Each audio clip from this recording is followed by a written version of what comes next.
I used to go bowling quite often with my friends when I was young. I'm talking like 13. There was a bowling alley down the block for my friends and so we'd go there on weekends. The bowling alley has been closed for years, but when it was open, it was super cheap and affordable, perfect for a bunch of young teenagers who didn't have money of their own. This one weekend I went with my friends Jacob, Josh, and Mikey to the bowling alley. We always went at night. It was likely around 8 p.m.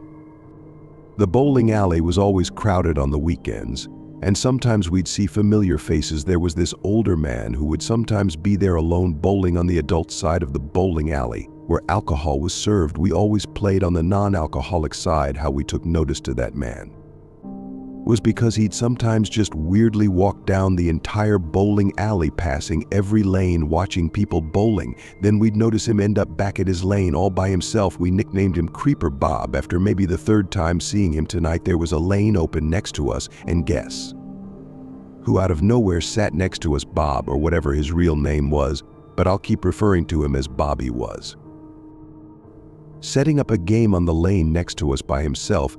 And it wasn't long until he started trying to talk to us. He started making comments on our form and every so often interrupting our conversation to tell us weird things like how long he's been coming here. Then eventually he said something really weird, that he watches us play every weekend from across the bowling alley, and he decided to come over and introduce himself tonight. He played it off like he was trying to be some kind of bowling teacher to us, but really it was just annoying and most of all uncomfortable. Bob at one point entered our lane as I was up to ball, and he grabbed my wrist with his hands to position me into an allegedly better form. I never gave him permission to touch me, nor did I ask for his guidance.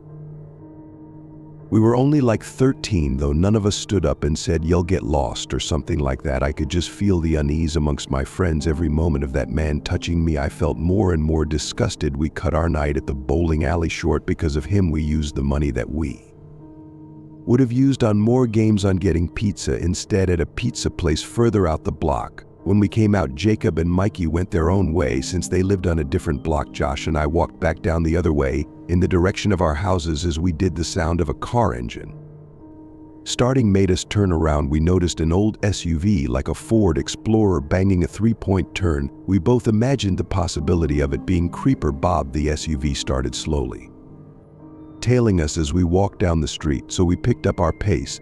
Then the SUV pulled up right alongside us, and the window rolled down. It was in fact the man from the bowling alley. He said out the window that he could offer us a ride home. We said no thanks. He replied, "It's not safe for a couple kids to be walking around late at night." We weren't even really that young. We were young teenagers, not little kids, and it was crazy that he thought we were young enough to trick into getting into a car. When we made it clear we weren't getting in, he pulled to the side of the road and parked his car. Josh and I decided to start jogging home. When we reached the intersection where we'd split off, we said bye, and I continued jogging home. By the time I made it back, I was out of breath. Running after eating pizza is not a good idea. My dad was already asleep because he worked weekends. My mom was out with her girlfriends, most likely, and the same was probably the case with my sister, so I wasn't supposed to ring the bell because my dad didn't want to be woken up. I went around back to get the key we had for the back door, which was hidden in the shed.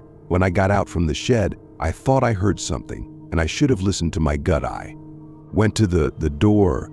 I heard the sound of someone running up behind me. Before I could fully turn around, someone pushed me inside the house, covering my mouth and wrapping their arm around my neck.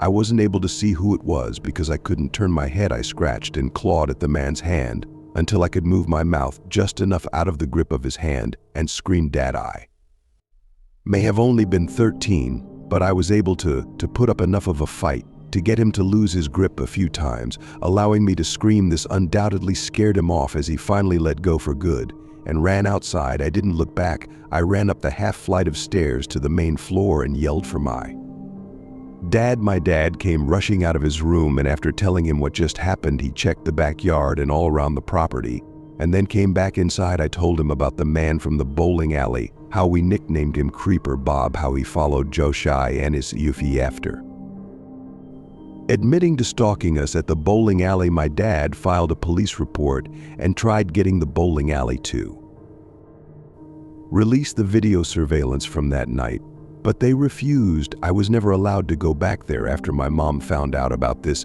Not that I'd ever want to. The crazy thing is, technically I can't say with 100% certainty that the man who came in behind me and grabbed me was the man from the bowling alley, but realistically, how slim are the chances that it wasn't him?